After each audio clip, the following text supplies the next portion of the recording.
Happy Wednesday. Happy Wednesday. What is going on, everybody? It's your boy Aaron B. And welcome back to Hard Knocks with Jeff and AB, episode 3 in season 5. How's it going, Jeff? It's great, man. Again, we talked about it a little bit before the show. Another good episode. It is staying true to a football show this year, and not a ad campaign for the team or a quarterback like the last year. Really enjoying it. I thought we'll talk about it as we go along. There was some of my favorite parts. There was a couple downsides, but overall, still, this episode was still held true to the Hard Knocks tradition. And again, man, we're so close. We're so close to real football season now. We can taste it. It's fantastic. Yeah, last week we were smelling, and now there you go. Yeah, we smelled the barbecue. Now we're getting a little taste of something. Week 0. If you're a college football fan, we're here. It's week 0. Oh yeah, because it was a Kansas State or something like that. Yeah, Kansas State, Iowa State overseas kick off the season. Big matchup out there. Yeah, I'm glad we decide the winner of the conference. Yeah, that's true. I'm glad the first game is actually like a not like some random game. So at least it'll be something to get college football started. It's a pretty competitive Saturday, but that's a really big game for both these teams. And the Saturday is a competitive one, but of course that's the matchup. We may have to touch on a game that's coming next week. Oh yeah, I already kind of have a plan. Maybe we'll do like half Hard Knocks because usually that's when the cuts and all that stuff, and then we get into some OSU. I meant OSU, Ohio State. Yeah, careful now. Oh, my bad. Oh, you must be talking about Texas right now. That's it. There you go. Our OU is Ohio U, so I forgot that you have an OU. Yeah, we got one of those. Anyway. Yeah.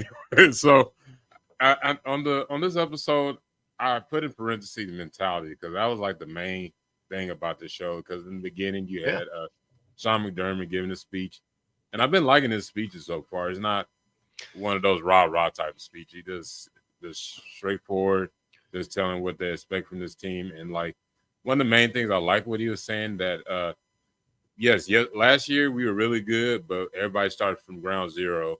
That doesn't mean we're going to be great like we were last year, because that's the honest truth about football. Yeah. Sorry, go ahead. Oh no, you go ahead. I was just gonna say I agree with you. I like the speech. This guy again, we talked about this guy. This guy's a guy that knows he has a good team, does not have to trick them into thinking they're a good team. And he's got Josh Allen, and you can be real confident and you can focus on a lot of stuff when you have a true franchise quarterback like that's not distracting. Like last year was quite the opposite. We had a team with a rookie quarterback, and obviously the coach knew that his job was tied to it. This is not the case. This guy's job is tied to winning the championship, and they have a good enough team. So it's another thing that we've said the last two. This is the third week. It's cool to see a good team that they don't have to go through all the BS. Like nobody on that team has to be tricked into thinking they're good. They are good, and so they just have to go out and prove it, which can also be tough. Yeah, because it's a big shoe to fill after last season, and now you're going into the new season. You got new players on this regime as well. And one, I don't know if I'm jumping the gun, but I got on the list. But one guy they recently signed he's from the Army. His name is Jimmy, Carrios. And once he got in on the team, you could see he had that Army mentality, physicality, and you can see he's a future like gunner on special teams or something like that. He plays with that intensity. He's very hard on himself, and then they gave him some linebacker reps too. I don't know how big of the guy is, but he kind of looks like a strong safety or something like that. And it's funny. I'm glad you touched on two things that I caught. First of all, love the guy. It's awesome. These guys that go to West Point or, any of the service academies and then serve and then still want to play, because it's hard enough to play football and go to a service academy. It's super hard to make it to the NFL out of one is unbelievable, but typically mentally strong, natural born leaders. You're not going to have an issue. They're going to be locker room guys, give you effort. All these aren't cliches with these guys. This is real stuff. So that was cool. But two things you touched on, is the effort that you're going to get. But one thing they said, he had an ACL injury basically a year ago. And how we've come light years in sports that this guy is trying to make a football team a year after an ACL. Unbelievable, how far we've come in medical technology compared to when I was a kid. Like you may not play football ever again if you got an ACL. You may not walk right, and these guys are playing football a year later. Amazing. And then the other thing is just the size of linebackers. I mean, I know compared to compared to most people, these guys are pretty big guys, but the size of linebackers now in the NFL, because they have to be so fast and quick, is crazy. Because you just touched on that. They got reps at linebacker. I'm like, he doesn't look like he should be on the field, and he's getting reps at linebacker. But that's just that's where we are in the NFL, and it's kind of neat to see. But you have to be able to with when you got these 4 wide receiver or 3 wide receiver, 1 tight end or 2 tight whatever, and the tight ends run like deer now. Like you have to have defensive backs almost at every position except defensive line. So that was a couple of the pickups I had, but I did love the guy, and I thought that was a proper spotlight, and I thought he handled it well. And I enjoyed that probably more than Buffalo Joe. Kind of got tired of that dude. That might be part of me being a Dolphins fan and being like, all right, enough already. Nothing against the guy. I'm saying, again, me and AB always talk about the show. These aren't real people. We're watching the show, Hard Knocks, not. But yeah, I was kind of tired of that. So I was glad they moved. I thought they were going to attach to him and was going to get drugged through it, but they moved on and gave us a couple new characters in this one, and really enjoyed it. Yeah, I appreciate them not over milking it with the Buffalo Joe. Yeah, we did hear him a few times, but they could have went into like a whole 5-minute spiel about him. Like, I think that last episode was perfect, and just move on to the next guy. Yeah, that was enough. Yep, absolutely. Yeah. And we'll stick on to what they did this last week. We were talking about with James Cook, who signed his contract. Yeah. So we actually got to see how the general manager talked to agents and everything, because sometimes we just we're the outsiders and we don't know what's going on. But we actually got get a little dive into what goes into like conversations. Some of them do like general conversation with get the deal done and everything, or sometimes it gets intense. But this one, it just seemed like, okay, we'll just get the deal done and sign the contract. And you can see the emotions in James Cook's eyes, like he really wants to be a Buffalo Bill, and getting that big contract mean a lot. And the way he played in practice was like on another level. And a good running back, and it's awesome. And any player that ever plays anything wants to get that at least one big contract. So he got to be a running back and to be as productive as he is and be healthy and be able to sign. I mean, a $30 million guaranteed. I want to say it was $30 million guaranteed, $45 million total, which running back's never going to see the total of a contract. I don't care. It's that guaranteed that you're getting. But for a running back that's played a couple years and at a high level, to get that healthy, is like a quarterback can risk a holdout. A quarterback can risk a year to year. Running backs can't do that. Running backs shouldn't step on the field without a proper contract. And he did it. And you're exactly right. I thought it was cool that they let us see some of that, which again is why I told you a couple years ago, the New York Giants, the off-season Hard Knocks was my favorite, because that's what it was all about. Was they gave us, an inside look at and of course it backfired on them with the Saquon thing. I think so. I don't know if Hard Knocks will ever let us do that again. But it gave us the famous, we got to see that, and I thought this was cool too. And I really like James Cook, so I was happy for him. But it is neat to see him get it out of the way. It's neat to see how the players treat him when he gets back on the football field. Like I like that arc. I thought that was a cool ride that they let us take. Yeah, you could tell this team loves James Cook, because you can see, they're trying to be funny with the hand clap, but you can see they really enjoy having them on this team, because you can see on certain players like okay, he's our teammate, but if outside the field, I probably wouldn't even talk to this guy. But you can see James Cook is like generally loved with the Buffalo Bills. Yeah. And it may be true or maybe not, but it kind of seems like the whole team really is. They keep saying the family and all that, but that's what you get when you're a good veteran team. The only and it'll be interesting to see, like looking ahead this year, this is also a do or die year for the Buffalo Bills. I do not think that they can get to almost the Super Bowl again and not succeed. I do not think that they can come back next year and run it back with the same emotion and the same. I think this is it, and I think they all know it. I really think this is a make or break the team. I mean, yes, you're going to have Josh Allen again, James Cook, hopefully but it's just going to be different if they fail again. It really is. And I say fail because they would feel the same way. It's Super Bowl or bust for them. And I'd say the same about the Ravens. They're both in kind of the same boat of like, if we don't do it this year, then what? So, but right now though, family, team oriented. Yeah. You'll probably talk about the pizza party, like all that stuff. Oh, yeah, it's on the list. All that stuff I buy into, and it helps and it works. And I don't think it's BS. I mean, of course, you're going to have teammates that don't like each other and don't. But as teams go, I buy into this team more than I do most teams around the league. But obviously, when you're this good, and I think a lot of it's when you have a tight-knit offensive line, which has really showed up in this show a lot. They've showcased the offensive linemen, which are so important to the success of the Bills. Defensive line's pretty good. When you have those cores, just like when you have a team, those are the guys that anchor your team.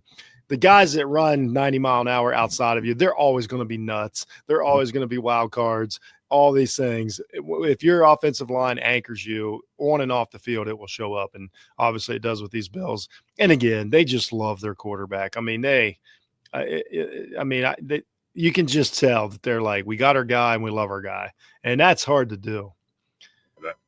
That's true, because I know you see those memes around like about offensive linemen with their quarterback. I protect him so he can stay clean. That's what you can see from with this Bills offensive line. And oh, my bad. No, go ahead. Yep. Because when you see the Bills, you see there's been players that have been on this team for a while with Josh Allen, Deion Dawkins, Ed Oliver, and a couple other guys. So they've been on this team for a while. So it's not like you got a bunch of young guys. You got a blend of young veterans, and you got a blend of young guys. So because the veterans on this team are not like end of the road type of guy. They got still a few years in their tank type of veteran. Yeah, yeah, you're right. They got you. That's exactly. That's what I mean. This team is ready. This team is so ready. And again, I love these anchor guys, and I'm glad they're letting us get to know them. I can't wait to talk about Ed. I mean, I had so much fun watching this episode. Always been a fan of his, but it just got better. Again, they just keep being likable guys. I'm kind of glad they chose that this year. They sprinkle in some, like I say, sprinkle in some of the wild cards. They gave us Hamlin last week, but again, they didn't drag it out, and they kept, they stuck with the core, and we got a lot of Josh Allen, but not showcasing Josh Allen, things like that. I really think the direction this year of the show has been good. Not stale, not beating a dead horse. Like, let's move it on. And it's been fun. It's I don't know. Again, I'm going to despise this team as soon as the season starts. I want everybody to be clear, but I really like a lot of these guys. I feel like next year we might get the Eagles, and I'm going to be in the same boat you are right now. Yeah. Then I don't know. They seem unlikable because they seem a little full of themselves, but we'll see. Yeah, I think I'm going to leave that alone about the Eagle fans. Don't get me started on Jason Kelce. Enough already. 16 million views because he has his brother's girlfriend on the show. What are we doing here? Majority of non-sports fans, they just see Taylor Swift missing. Which, again, is fine. I mean, man, Miss Swift is awesome, but come on. Anyway, don't get me started. Yeah, and then I was about to do a terrible transition because you said beating a dead horse. I'm like, speaking of a horse. No, I screwed that up. As soon as I said it, I knew I stepped on it. You just have to say it. Speaking of horse, that's all you can do. Yeah, you know what? Say, let's talk about some live horses or something. I don't know how you get out of that, man. Yeah, speaking of some alive horses, speaking of 30 horses, we went to Ed Oliver's ranch in New York. With was it Todd Johnson? I'm trying to make sure I get the name right. The backup running back. Yes. Yeah. So they get on there, and it's basically like a sidekick type of thing. He's basically teaching Todd Johnson how to ride a horse and everything. He was messing with him and everything. He slapped the horse on the butt, and the horse started running. I got a little nervous. I was like, I thought he was going down. Like, I don't. Again, we talked about this. The Bills. The rules are a little loosey-goosey because we had dude out there riding around in a drift car with his kids and a loose helmet. We got this guy riding a horse. I can't believe they let him ride horses. One of their best players, let alone, him bringing another player. But I love the segment. And that being said, Ed Oliver, knew what was up. He knew his horses, he rides like a pro. I thought the segment was awesome. They did the little music montage with him, like you say, him and, Butch and Sundance there. Loved that. One of my favorite all-time segments that they've done, off the field segments that they've ever done. It was, again, I like getting to know these guys. I like getting to see their personality, see what they're doing, see what they're interested in. And they had two of them. The pizza one you'll talk about was pretty good too, but the horse ranch one is one of my favorites. I had a really good time with them, and that's what the show's about. Have a good time, get to know these guys, and it really does. I know it sounds silly. It's just a TV show, but it really does give the human element. And when we're watching them on the field, we're all yelling and screaming, but we're yelling at helmets. We're acting like they're robots because that's just. And it's no offense against them. They understand the deal, but they become like objects, like robots that we're watching, like we're watching a video game. And then you see him, here's what this guy's working for. He's working for his horse ranch. I mean, that's his time. He puts that hard work in, and now he's using it to have a horse ranch and have some fun. And I loved his comment about, man, this thing's 5 times as big as any offensive lineman. You think I won't be scared of an offensive lineman? Loved it. That was cool. Great segment by both of them. I don't know. As a guy down there in Texas, it probably hit right home with you, right? Yeah. We do mainly with cows where we're at, but the horse thing, I've been around horses and everything. You can definitely tell this is a Texas kid for sure. Which was cool. I know people are like, oh, see those Texan people, they just be riding horses all the time. I'm like, it looked fun as hell, man. Yeah, he made it. We gotta admit it was fun as hell. Being on a ranch and just shout out to their cowboy boots too. I thought they looked great. They looked the part. They did even Johnson, he was a newbie. I thought he had great boots. They made him shovel some manure. I guess I don't know if that's. I don't know what it's called if it comes out of a horse. Is it still manure? I think it's still manure. Yeah, it's still manure. Yeah, great. It was just a great segment. I just really, but then they threw in the little shabuzi. I mean, they had to. I get it. It's super cool. I don't know. It was great. I really thought that was it was cool to meet. I love somebody to take something so serious as Ed takes his horses. It wasn't like he wasn't about I own these horses. You know what I mean? It wasn't about collecting them. It was about loving them and riding them. And when they showed the clip of Josh Allen waving at him down the highway, stuff like that. Yeah. All that was great, man. I've always liked Oliver. Now if I'm not correct, isn't he the young kid that came out and played for Houston? Yeah, he was. Yeah, he was one of the big, I know it wasn't NIL then, I know, but that was a big deal for Houston to get him, correct? And he was real young when he came out. So I remember all that. So I'm glad he's succeeding. And I know it was tough there. It didn't quite go as they thought, but then that was the whole thing with, he was down there with that weirdo that used to coach, Holgerson, that used to coach WVU. Oh, yeah. He went through all that. Remember they had a quarterback transfer and quit in the middle of the season and all this stuff. That was a wild time, but I'm glad Ed made it. And I'm glad we get to know him a little bit. Big fan. I hope he plays for the Dolphins someday. I don't blame you because they got horses in Miami, Ed. Come on. Are we doing recruiting for our pro teams now? Absolutely, man. He looked great. Yeah, for sure. It's warmer down in Miami. You can ride horses all year round in Miami, Ed. They'd love it down there. Yeah, you'd be riding them on the beach. He would. Horses love the beach. Be riding down the beach. All the girls be looking at you. Woo. Stuff like that. Just saying, Ed. At least when it comes to your team, you can promote the weather, the beaches, and everything. Oh, yeah. Nightlife. You ride your horse at night. LeBron James be stopping by, take a ride on a boat, all that stuff, Ed. Come on, man. Come on, Ed. I guarantee this is gonna be a StreamYard bid. They're gonna bid it up and talking about you promoting Ed Oliver to Miami. Ed to Miami, making a push. Anyway, great scene. Absolutely. So let's stick on scenes. So we'll get into one we just talked about, the McGovern. So Connor McGovern, I'm about to put in there former Dallas Cowboy. I wish he was still on the team, but that's neither here or there. But but he was talking about like during like 2019, 2020, he was kind of bored trying to figure things to do, during those times. So he started picking up pizza and making like brick oven pizzas, and I must say they look really good. They did. Yeah, they weren't like some crappy ones he just threw together and everything. So you may see a future for Conor McGovern owning a pizza restaurant in Buffalo, wherever. Yeah. And also he makes cookies. But the thing I wanted to get into is like all the offensive linemen that were there and tight ends. I'm like, dang, I wonder how many pizzas he made, because I know one. Right. I know one, because they're not like huge pizzas. They're just personal pizzas. I like, how many did you make? I know one personal pizza is not gonna satisfy hunger of offensive line. He could probably eat 2 or 3. Oh yeah, they go quick. So we got a pizza oven, an outdoor pizza oven. It's a not a permanent one, but it's one that we can use outdoor. And yeah, like one pizza is basically like, especially those guys, one guy can eat one. Yeah. One of those guys can eat one pretty easy. So that's what my wife said. She's like, how many pizzas would this guy have to make? Loved it. Loved talking to that guy. Loved getting to know him.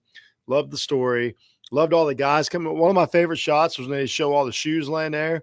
They had all the flip flops and everything because they had to take them off to come in the house.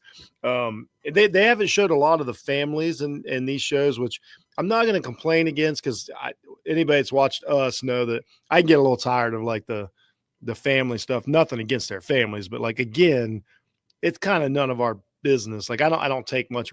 Love that guy's wife. Mrs. McGovern was awesome.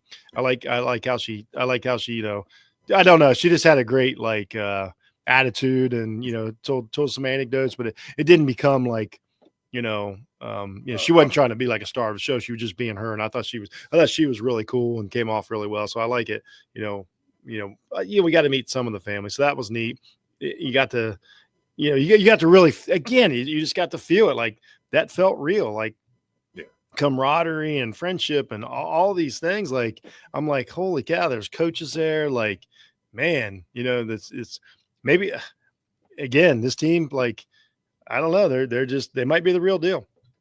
Yeah, I agree. And when it comes to family, I'm glad you get to see authenticity when it comes to these families. Yeah. Because, some of them kind of feel like they're promoting themselves. And man, who are you talking about, buddy? Yeah, you're not. Oh, no. No, I mean, I know you're definitely not talking about the Hutchisons. I mean, that was authentic, man. No acting for the camera there in that Detroit episode. Ultra authentic family, man. Oh yeah, heck yeah. Yeah, I think we'll be on season 10. We'll probably still bring up the Hutchinson family at least 2 episodes. So, or like some of them, like there's been a lot of like, this is not a.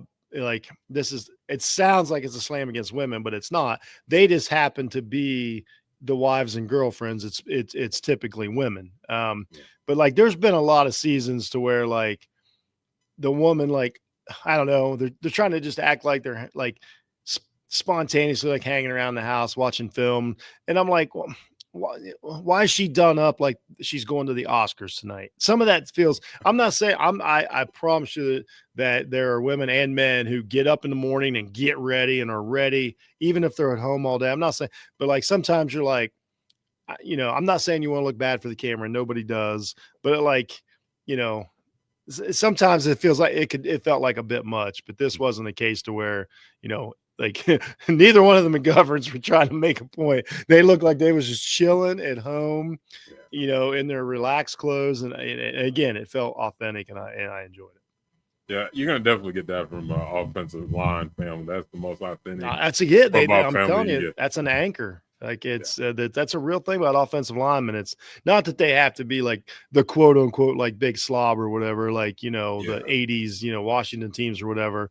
But there is something to the lunch pail, grounded, offensive lineman. I mean, there's some reality to that. And I thought it came off. I didn't know he played for the Cowboys. So pretty good offensive lineman, was he? Yeah, he was. He was nice. a rotational guy. He played center guard, and he was a good solid. Love those guys. Yeah. I love an offensive guard more than most people. They do so much now, and the way they got a pole and them in the center, like the guard is so much. The guard used to be like basically you took your this tackle was the best, this guy was the next best, then you moved inside. It's not like that anymore. Like a guard is a specific position. You got to be so athletic now to play guard in today's football. I really, really love a good offensive guard. Yeah, because they can't just be big, slow, big old dudes. Not anymore. That can just move forward. They got to move laterally, pull, like you said, and everything. Yeah, they're constantly, even on pass blocking, you're pulling a lot now. I mean, there's so much movement, on the offensive line now. These guys are such great offensive linemen are such great athletes. It is stupid how good of athletes offensive linemen are now. It's like there's no concept of what they can do with the size of their bodies and how fast they can run and jump and move. It's just unbelievable. Yeah, especially if they're like 330 or 320, just moving like a deer. Unbelievable. But there ain't no Larry Allens out there. I don't know if there's nothing even close to that monster out there. Yeah, you only get those like once every century type of guy. You probably don't really remember him, do you? Like actually, you get. I remember him out of the '90s. I remember him a lot, and Darren Woodson. And, there you go. Oh man, another dog. Larry, that was something. That team, boy, that was some kind of player right there. Yeah, I wish I was born a little earlier because I could enjoy it a little bit more. But I do remember that last Super Bowl. I can tell you that. Oh, that's cool. That's real cool. Yeah, it was impressive. Like, whew, my goodness, they were so good. You probably remember the Deion Sanders year then.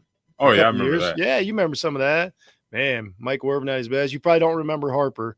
I think he left a little earlier. Yeah, Harper's a little much a blur until I watch like highlights and stuff. And he was really good. And I swore that he was going to be great when he left, and he wasn't. And I was like, oh, okay. Michael Irvin did have a lot to do with his nothing against Harper, but I thought when he left, he was going to be a number one. And so did I want to say Tampa Bay. I don't know why I think Tampa Bay signed him, but anyway, that was kind of it. Kind of it for Mr. Harper. But man, anyway, I didn't like those teams, but I appreciated them.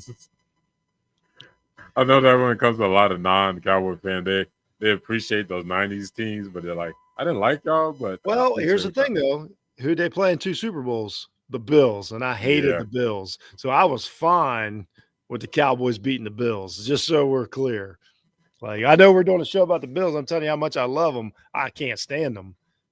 Yeah, I'm not gonna lie. The Cowboys used to beat the mess out of the Bills, but not gonna talk mess about the Bills because great episode.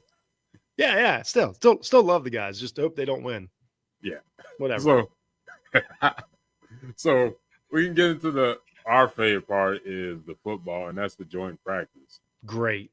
So getting into the joint practice and everything, it's intense. But one thing I wanted to highlight on was the Deion Dawkins talking to Austin Booker, who we got to know a little bit last year. He was this still kind of raw, but you can see that he has the tangibles to be a great edge on this team. But then one thing I liked about it was Deion Dawkins was getting them pointed and everything. And like, hey, if you need anything, I'll help you out and everything. But we're going to compete and everything. We're all trying to make a check. So just seeing that they got that awareness, like, yeah, we may be on different teams, but we're all trying to keep our job and everything. So it's good to see another player we're ever going to compete, but I'm going to help you if I can. Yeah, I think Dawkins is coming off very well in this show. I've enjoyed, the scenes they've had with him, and again, they've done it again. They've really done a great job of being like really letting us into like how unfortunately athletes, they just get the rep of being greedy and dumb and just athletes. I mean, that's just how it's been all through time. Then they get to talking to these guys. We talked about Ed Oliver. We talked about McGovern, talking about Dawkins. Like, no, they're smart guys doing a job. Now it is a unique job, but they are some of the most unique people that have ever lived on the planet. So their job is unique. But here's the thing. I've always said this about jobs. There's a lot of jobs that don't mean anything. If you really think about it, there's a ton of jobs that like don't have to exist, but we have them. So a football player is no different. And there's nothing wrong with them seeing it as a job and seeing it as a career and a life changing thing. And also on the field, playing like it's, like it means something. And that was cool. I like when they have those conversations, love the conversation. But the conversations between the players are just great. I think you learn more about players in a conversation between each other like that than you could ever learn by watching 100 of their games. So yeah, that was cool, man. The joint practice was cool. Again, the editing was good. The montage was good. The slow motion stuff was good. The sound was good. Capturing the the snippets from the players. And, I love it when they just focus in on a player that's concentrating, like just, they take a minute and just like, let you hear what he's saying, that's when you realize that what football is, it's an 11-man team versus an 11-man team. But like at the snap of the ball, each player is in their own tiny little world for 3.5 to 5 seconds. They've got a job to do, and everybody else's job depends on it. And when they focus in on a player like that, and you hear the effort and you hear them like critique themselves and talk to themselves, that's when you're like, and again, and not everybody's played football, so you don't realize that, when you start walking up to the line of scrimmage, your heart starts beating fast, and you're like, oh, here we go. I got 3 seconds to determines everything on this play. And then it's over and I get to breathe. But for that 3 seconds, like I was a defensive back. And so I'm out there on the edge and when I'm looking across the wide receiver and he finally sets his feet, when he looks over at the ref, then I know, okay, it's almost go time. My head, I can hear my heartbeat, in my ears. And then again, they might run the ball for 2 yards and it's over, but I don't know that. So for 2 seconds, before the snap of the ball, my head's ready to explode. And that's what these guys go through. But it's 100 times a game. It's amazing. And I like in practice when they give us that tidbit and then they give us the sound. I thought the crew did a great job of this is one of my favorite, in game in practice, that they showed us. I thought throughout the season. Yeah, I agree. And when it comes to like football in general, it's like when you're playing out there, those 3 seconds may sound like it's not that long, but it's the longest 3 to 5 seconds of your life. And everybody has their own, like you said, they have their own thing they focus on and everything. You don't know when the play's over with until they blow the whistle. And sometimes you don't hear the whistle, and then you may get a little extra afterwards. Yep. That happens. And it's really unique. And again, I'm not sitting there saying it's something that if you haven't done it, it's just something unique that like you haven't done. Of course, I haven't done it at this level, which I can only imagine the intensity turned up, 100 notches, but it's just like, it's when I love it when they get the audio of the guy talking and you can hear it's within his helmet, because that's really what it sounds like when you're thinking.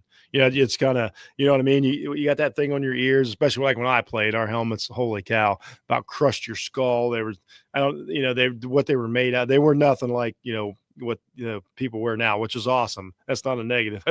I'm glad the helmets are better. But you know what I mean? Like somebody slapped you on the head when I was wearing a helmet. And, I don't know, it sounded like you were bouncing around inside a submarine. It was terrible. But so like I just like those little moments when you're hearing someone talk and you're like, that's what it sounded like. So cool stuff. Yeah, before we get off, so if they would have mic'd you up when you were in high school, would they get a lot of highlights of you saying anything, or would it just be kind of quiet? No. There was a little. I wasn't like real. I would by no means a trash talker or anything, but it definitely. I was a talker just like I am now. I was a talker, like especially on the sidelines. Oh, I would have killed it. If you had one of them big, satellite mics with me on the sidelines, there'd have been some good laughs and some funny stuff, and making fun of other players or coaches. I mean, not what I mean, not in a negative way, but oh yeah, I would have been I was more of a handler. I'm not going to, I was more of a handler than I was anything. I wasn't good enough to be anything else, but I could talk. Yeah, I guess on my end, it's been on the field, it's been a lot of me breathing and everything. Yeah. And extra, but like on the sideline, it'd be a little different and stuff, and a lot of yelling, "Let's go" or something like that. Was you like a hype guy? Yeah, I tried to be the hype guy on there. Okay, yeah, and you got to have that. Like we had those too. I wasn't that guy. I mean, you always are to a certain extent, but I wasn't a go down the sidelines and slapping the, let's go kind of guy. I was more of like, I don't know, guy comes to the bench and I might say something to like break the mood. You know what I mean? Maybe he's having a bad time. You know what I mean? I was about like I am now. You know what I'm saying? Like I was a voice of reason, as much as I could be. But oh yeah, you gotta have those hype guys. You know what I mean? You're probably a better player than me, so you had a little more weight. I didn't have enough weight to hype up. They'd be like, "Why don't you go sit down, second string?" See what I'm saying? Like, yeah, then you just become irritating. If you're a hype guy and you don't play, sometimes you become irritating. Like I might wind up being like Buffalo Joe or something. No, I'm just kidding. That was a shot at Buffalo Joe. I apologize. That was a Dolphin shot. He did not deserve that. I feel bad. He's a good football player. Did y'all ever have a hype guy that like had a high pitched voice? We had a couple of those on our team. Oh, yeah. I mean, I think every team's got the mix, man. I mean, you might have the guy that like a lot of people were like, why is he doing that? Or you know what I mean? Or didn't know the timing. That was the worst, was your hype guy didn't like wanted to be a hype guy, but didn't know the right time. So he would pick really poor times to hype everybody up. And it's just not a moment that anybody either needed it or it was too late or too early. And you're like, what's this dude screaming at? Like, man, chill out. Like, it's 10 seconds. We're going to walk into halftime. Like they're going to kneel on. Like, what are you doing? Like, yeah, you got some ill-time hype guys out there, and you're just like, they're like a water bug. You're like, gosh, dang, man, like stop. That's a good description. Got us. So we're gonna get into the least favorite part of the show, just to get it out of the way. So every year, like before a preseason game. I'm letting the audience know they were in Chicago. So you think, oh, maybe they went to, like we were talking about, maybe they went to a Cubs game or anything, or go to one of the theaters they got in Chicago. You know what the Buffalo Bills did this year? They did what they usually do every year. They go in their hotel auditorium. They bring in a guy that does magic tricks. But this year, no, they changed up. An improv specialist. Oh, jeez. And think about what we're talking about here. We're talking about an improv specialist. So we're talking about a guy who specializes in making stuff up on the fly. Yeah. I don't even know how you can be a specialist at that. I'm not saying you can't be good at it. I don't know how you can be a specialist. You know what I'm saying? Like, okay, wait a minute. I'm gonna be an improv specialist real quick. Watch this. Here we go. All right. Do this. Like if I say pig, you say something. That's it. It doesn't. That was one of the worst segments I'd ever watched. I couldn't focus on it. Shout out to that guy. That's his job. He got paid for it. That team. Listen, there ain't no way that team thought that was cool. I know they tell him, okay, be nice and it's going to be all right. And this guy's all, but why? Who's an improv specialist, motivational speaker? What job? Where? Here's what this guy was. Let me tell you what this guy was. This guy was I don't want my players out late in Chicago. Yeah. I do not need anybody on the Twitter getting busted for anything or caught doing anything. I don't need any of that stuff. I'm going to get them an auditorium. I'm going to tell them this awesome person's coming in. And they're like, coach, there's some coach. Yeah. They're like, go out and get a guy to do something. We got to keep these guys in here because Chicago, they might want to have a lot of fun because Chicago, I'm going to tell you right now, Chicago is better than Buffalo. Like I just said it right now. I'm not saying they're better at football right now, but just overall, like Chicago's a better city than Buffalo. And I mean that with all disrespect to Buffalo. But Buffalo's cool, but Chicago's a better city. Like I'm not breaking ground here. And so they're like, nope, ain't nobody going out. We got a dork coming in. Then you're like, be nice. Be nice. Or this team is that dorky, which is fine. There's nothing wrong with being that dorky. That might be why they're good. It might be why they don't get enough. I can't. You imagine Stephon Diggs was still here and they bring this guy in. He might have quit. He might have asked for a trade. Yeah, because he wouldn't have went with he'd have been having this pissed off face and everything. He's like, this is the dumbest thing I've ever seen. And it did try to say that this improv somehow like, that's the thing, man. You don't have to like each other, but you have to love each other. What is that? You don't even have to love each other. We just talked about it's a job. Yeah. Like that dude don't love everybody he works with. What's he talking about? What? Man, it's bad. I tell you what, though, I'm glad it wasn't that freaking illusionist guessing game guy again. I think the players liked him better, but man, I couldn't take that guy anymore. Yeah.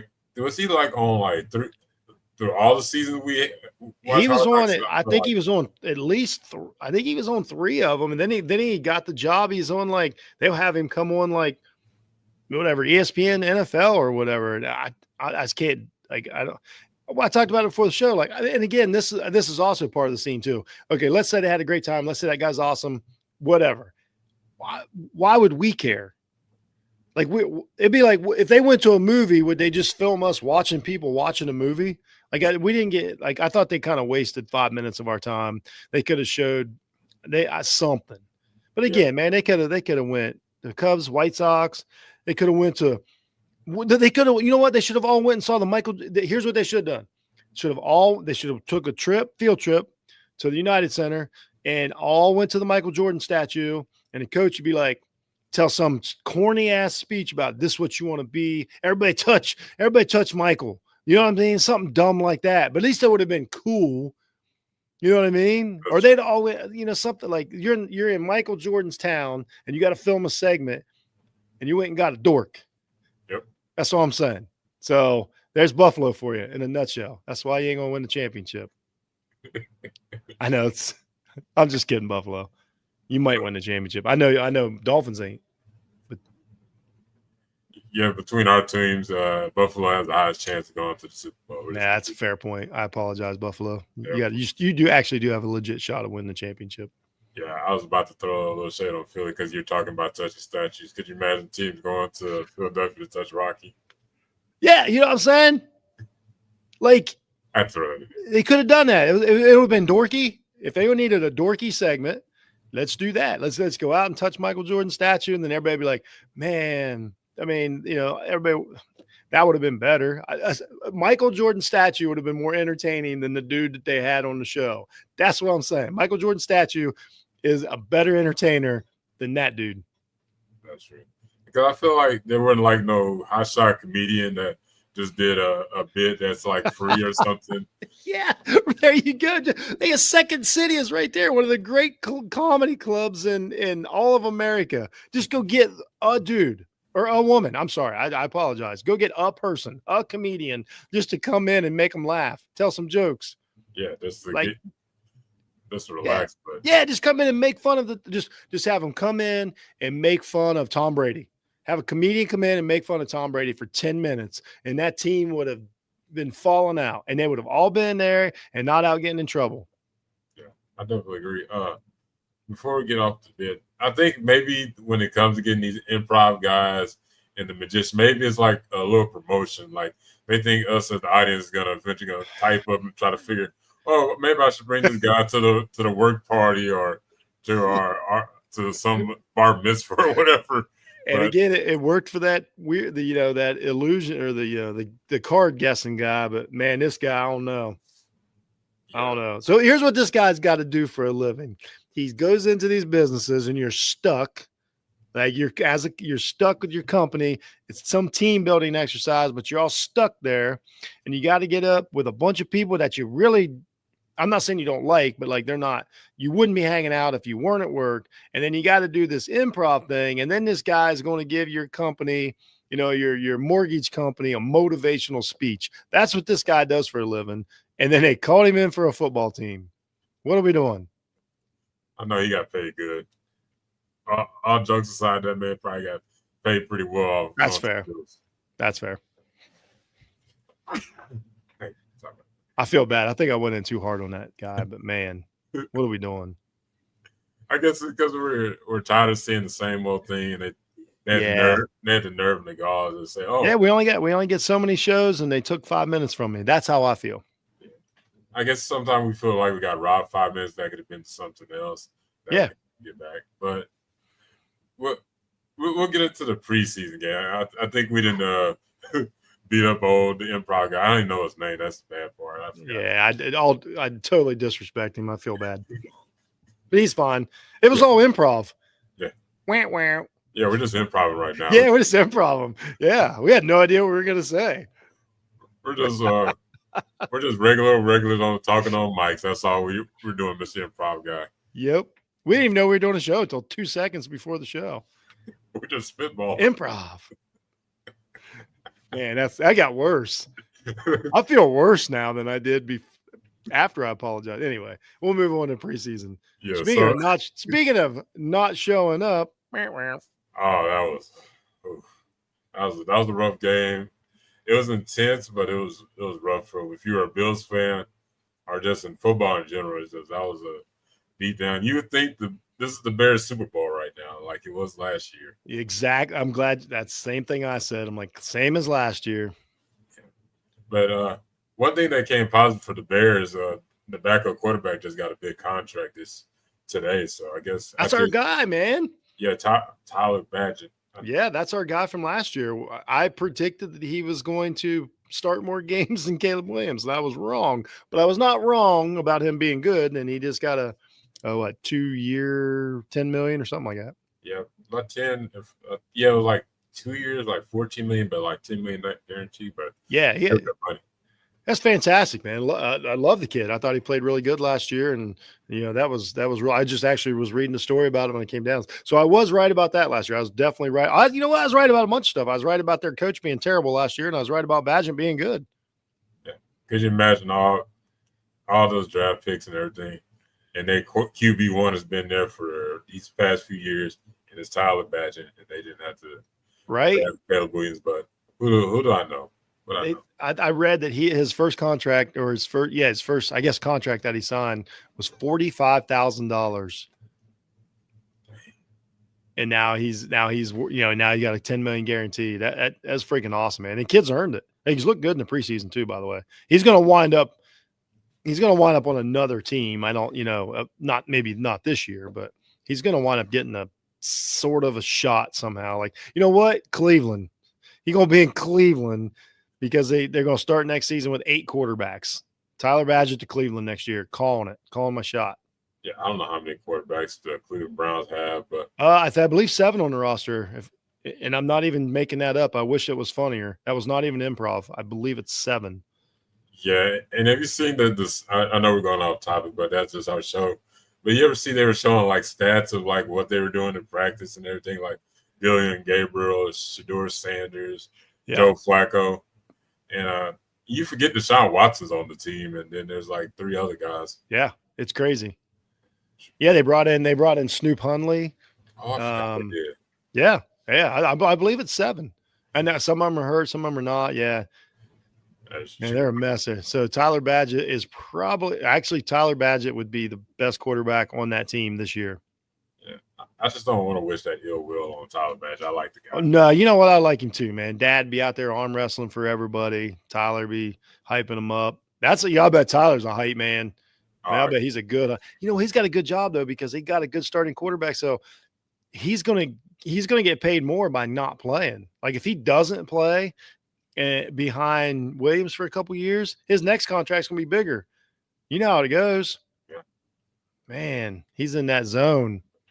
Best NFL job you can get is being a backup quarterback for 10 years and barely play. You ain't. And by the way, the preseason game, there wasn't much to talk about.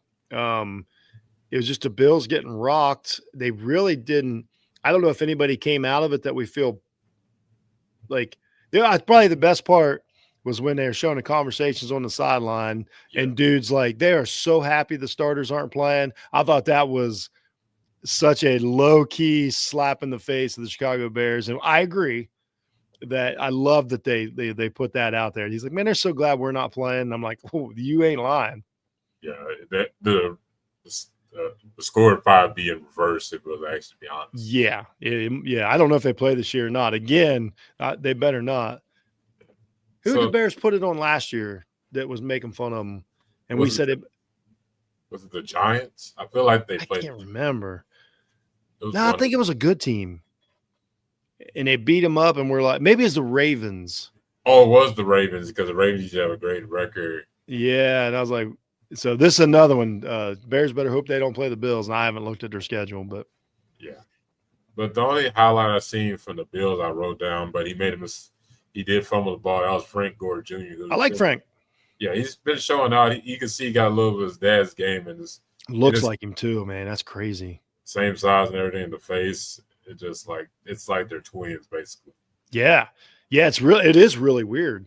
I remember Frank's whole career. He most notably, he couldn't play in the 2002 national championship game. He hurt his leg, so he was he was on the sidelines for Miami losing the national title that year to Ohio State. So I remember Frank Gore Sr. was on that team. So that's how long the Gores have been with us. But yeah, Frank Gore, he's going to be fine. He's a good running back. Yeah. It looks good. He's got everything it takes to be. He's got the the perfect size and quickness and all that. Like that dude's definitely an NFL player. So I felt bad for him fumbling though, but I don't know that it really matters. I don't know. I don't know. Maybe coaches care more about fumbling. That is something that's hard to cure, but I don't think it's a problem with him. And he got some runs, so that was cool. Yeah, and it's crazy to think that he may be their running back 3 on this team, and then you get a good running back like that at RB3, you're doing a really good job. Scouting department. They do have a good group of running backs. I mean, Cook jumped out last year for sure and was one of the best in the league. But they were typically kind of running back, by group, which you almost have to be now because you put all your eggs in one basket. If it works out like Barkley, that's great. But if it don't, it's tough. So I like a rotational running back group. I think it keeps them all healthy, especially if you're going to the playoffs. You need a group of running backs, and Chiefs have done really well for years with committees. So I like it. But yeah, that was cool. I like Frank getting a little run. Got to talk to him a little bit. That was neat. But yeah, it was a bad game. And I guess it's one of those things too. I guess it's how serious you take preseason. I mean, I know they were mad, and the coaches, I believe it too. I do believe that they are looking at execution. We talked about it. Each play is its own thing. So it doesn't matter who's on the field. Each 3 seconds is its own thing, but it's hard as a viewer to get too caught up in it. But the coaches, man, they were fired up. They treated it like it was like week 1 of the season or something like that. Well, that's your mentality thing you were talking about. It's all about the mentality of it. Yeah, you got to keep that same mentality, even though it's not. You can have go 0-3, and it doesn't matter until next season. But you want to keep a mentality like, no, we're going to treat every play, every down, even as preseason, like it's going to the Super Bowl type of thing. And the Bills and Bears they're on exact opposite ends of the spectrum. You got one team that that has 0 that they need to do in preseason. I know they kept saying it was the most important week. It was the most important week of practice and choosing your players. But this team knows who they are, and they do not have to worry about the preseason. And you got the Bears who are trying to figure out literally who's going to play and what kind of team we're going to be. And we got to learn an offense. You got 2 completely opposite ends of the spectrum to meet up in the preseason. And this happens a lot of times. I take 0 away from it. I do take one thing away from the Bills that I might be a little concerned. And I was last year too, just kind of about the overall physicality of their defense. I don't know. I don't love their secondary, and I don't really love their linebacking core. I mean, I know the team's good, but I don't know. I think the Bills defense could be a little light in the britches, but we'll see. I was thinking that. I noticed that when it comes to the defensive line, they're really good. Yes. That's their linebackers. I know they got Milano, but they're all kind of that tweener safety build type of guys. Yeah. When you get later in the season, teams don't want to run the ball. They're going to take advantage of Well, guess what? I guess we're going to find out week 1. They play the Baltimore Ravens week 1, Sunday night. Yeah, the best running team in the league. So here we go. We're going to know. I'm not get prepared to take on Derrick Henry, but Derrick Henry, Lamar, and the gang week 1. We're going to find out everything about that team, this defense. We're going to find out week 1. Yeah, the only thing I could think of is random, but get one of your random practice squad defense men to play running back during practice. You know what? That's actually a good idea to just get used to that. Whew. Man, that's a tough one week 1 coming at you. Yeah. And you know what? We might be totally wrong. We'll see. The Bills, I'll tell you right now, the Bills beat a healthy Ravens team because the Ravens, as far as I know right now, should come in full steam. If they beat them, if they look good against the Ravens and win week 1, I'm not even worried until they get to the Super Bowl. I'm just going to be all right, they're great because both these teams are good. So, I mean, whoever wins, I'm going to be okay, they're great. But if the Bills do it, I think it'll answer all my questions about the Bills. And then I know the rest of the season, they're going to get there, and then we'll find out in the playoffs. But so it's interesting. Week 1, that's crazy matchup. Yeah, because you low-key may be looking at either one of these teams might be going to the Super Bowl. I know it's jumping the gun early, but they should. How these teams are built, they're built to go to the Super Bowl. Both Super Bowl teams. Yeah. I'm kind of hoping that's more towards them and not the Chiefs. I'm tired of the Chiefs. Yeah. They didn't really do anything in all season to make you say, okay, they need to be back in there, but they always find some way to do it. Yep. But I don't know what the NFC. That's just an open out to everybody. That's a solid team. You may be looking at the Rams or the Eagles. That's going to be a competitive. NFC is going to be who's healthy. I really think. I mean, again, I'm. It sounds stupid to say, but it's so true. It's so much about health. I mean, it's just so much about who's healthy and who's not. So the NFC, like, take probably 10 teams, shake them up, dump them out. Whoever has the healthiest season is probably going to go to the Super Bowl.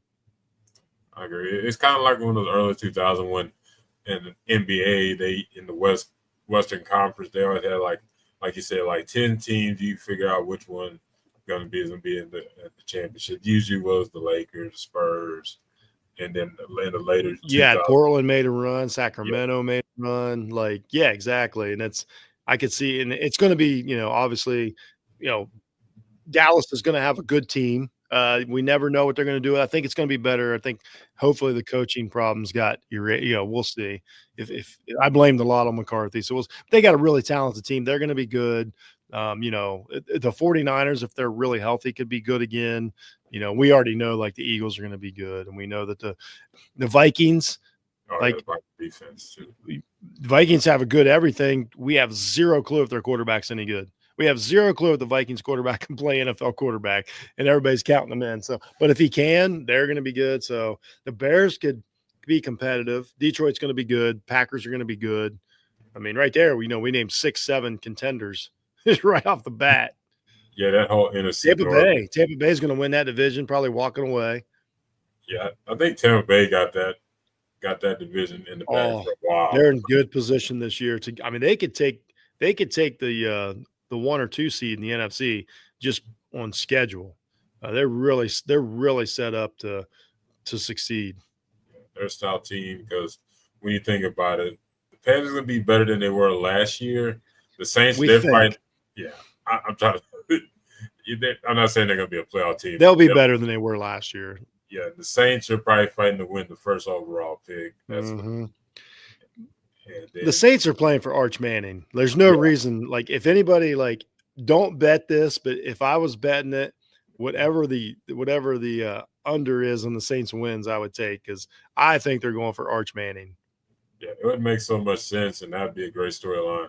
His grandpa played there. He's a Louisiana kid going back to New Orleans. It sounds perfect. Like, we're gonna go with Tyler, 30-year-old Tyler Show and our Spencer Rattler. So the best hope for the Saints is that Manning isn't that good, and they can win a couple games and still draft him and still get him and not have to be the number 1 pick. We assume he's going to be number 1. We don't even know if he's coming out.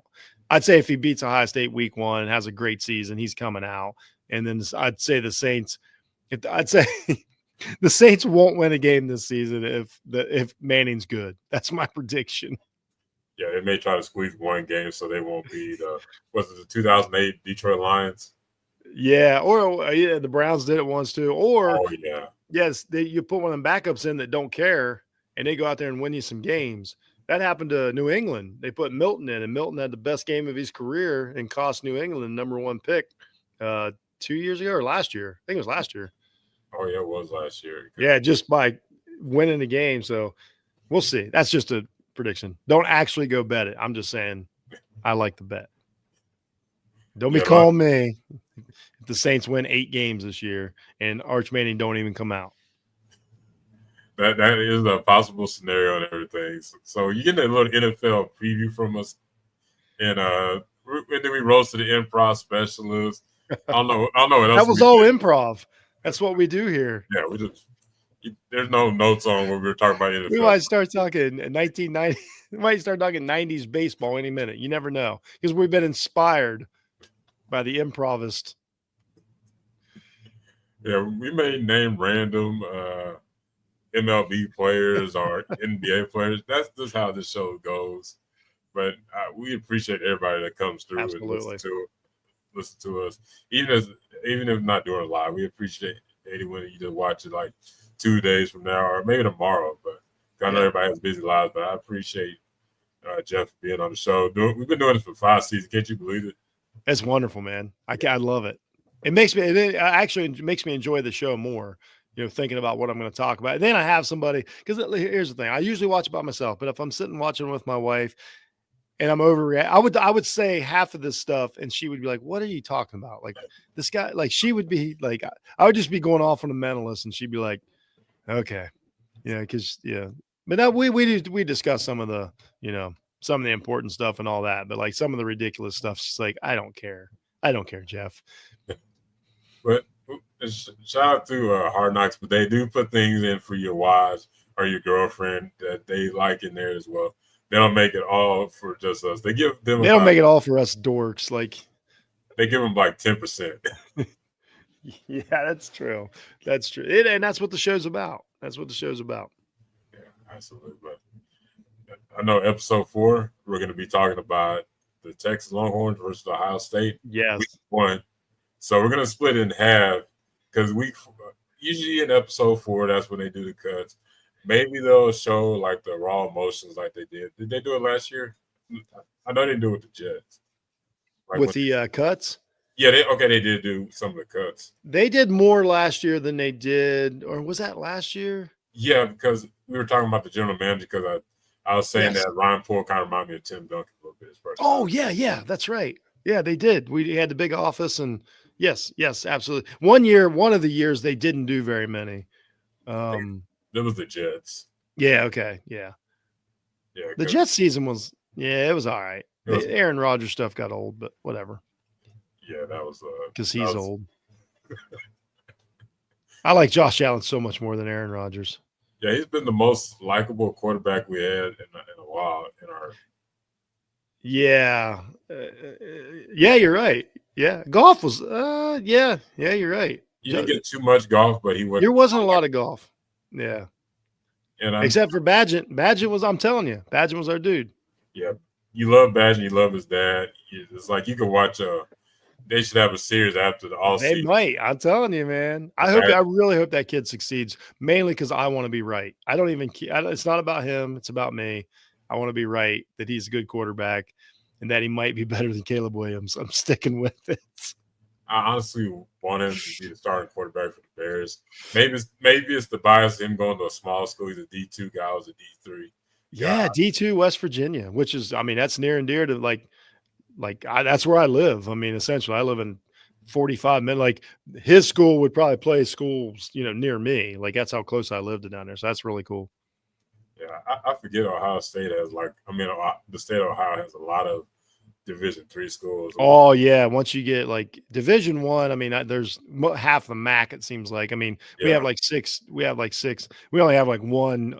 Cincinnati. I shouldn't say that. Cincinnati has creeped up there to a legit, championship, conference team, but it's really Ohio State. But then we have a bunch of MAC schools, but then you get into like the 3s and the 2s. Holy smokes, dude. Like the state is crowded with them. Mount Union is like the main one. Yes. Yeah. Right up the road. Oh, really? Mm-hmm. Yeah. They're about an hour away. They actually, the town that I'm from, there's a school there. Well, now it's Muskingum University. It was Muskingum College when I grew up there, and they play Mount Union. So like they play in the same conference as Mount Union. I've got actually the coach of the coach of our local team here. He went to Mount Union. Several players from like my son's high schools have went to Mount Union and played. So yeah, it's like I say, man, it's a small state, dude. Yeah, like everything's right down the road. Yeah, but y'all loaded with talent, and even though it's a small state, we're dense. It is really cool. I'm telling you, like it's an underrated sports state once you get here because you realize like you turn your head and you're like in another town or another school or another fan base. Like I can drive to Cincinnati, Pittsburgh, or Cleveland or Columbus and watch a game all in less than 3 hours. Yeah, I've been wanting to ask you the question. Speaking on the high colleges, do you ever come across Toledo Rocket fans? I went. One of my coaches was a Toledo fans. Rocket. Yeah, are they more alumni? No, I've known people that went there. Not a lot of fans. Toledo's about as far away. That's actually about the farthest city away from us. It's probably a good 4 hours away. Okay. So there's not a lot of crossover. from Northwest Ohio down. I've known people that went there. I've known people that lived there, but no, not really. But I mean, uh, they're on the radar. I mean, we're aware of them, but Ohio State is such a footprint, Yeah. But here you would have more probably schools that you would heard of as like Kent State, the Kent State. Bowling Green's close to as far away as Toledo. Cincinnati's probably the next. If you hate Ohio State, people will just root for Cincinnati. OU, the Ohio University, another MAC school that's done pretty well lately. That would be in my area. Most of the people actually go to college at OU. So there's that school's like, I mean, it's one of the bigger schools in the country. People aren't aware of it, but so the OU Bobcats. Now that would be probably the second in my area as far as what you would see, like a bumper sticker or something like that, flag or something. Oh, okay. Yeah, I just was curious about that. So you said University of Ohio is a big school because I guess Ohio University is huge. Yeah, because I guess a lot of us measure schools based on the football team. Exactly. No, it's I mean, it would be bigger than, I bet it's top 25% is school size. It's huge. I got it. When I got the show, I'm always curious about schools and stuff. Yeah. Oh, so yeah, it's a big deal. They put out a lot of famous, like a lot of newscasters and stuff come from OU. So there's a lot of famous alumni out there from OU. It's pretty cool. Okay, so it's like a communication type of broadcast school. It's got everything. It's just, as far as the famous people, most of them are communication. Yeah, it's kind of weird, but I don't know what their number one thing would be down there. A lot of nursing. Like my wife her first degree was from OU. Big time nursing school. Put out a ton of nurses, and then like right here in town is the closest. Like probably 5 minutes from me is an OU annex, like OU Zanesville. It's just right up the road from us. So like OU is big. Yeah. Man, I was thinking, man, we went on a Ohio rabbit hole tonight. Ohio State's going to play OU, so you'll get to see it a couple weeks. All right, that's one. I'm sorry for boring everybody about the history of Ohio. Hey, you never know. People, I'm interested. There's probably there's that group of us that are like interested in states. So yeah, I'm telling you, Ohio is a fascinating state. I got it. That's one definitely on my bucket list. Go to Ohio. I know that's not usually on people's bucket list, but it's on mine. I want to go. Oh, no, it's great. I love it here. I want to go to a Ohio State game. I was talking to my fiance about it. You name it, man. I can't wait. Yeah, I'll definitely let you know for sure. But man, this has been a great episode. We'll be back next Wednesday, talking about week 4 and also week 1 of the college football. I can't wait. Big game doesn't happen on Saturday at 12 o'clock. I'm happy it's at 12 o'clock, to be honest with you. But this has been Tacos and Touchdown, Hard Knocks with Jeff and AB. This is how you know the season's upon us right now, because we're talking about Hard Knocks. Yeah. Yes, sir. This has been Tacos and Touchdown. Y'all have a good one. Peace.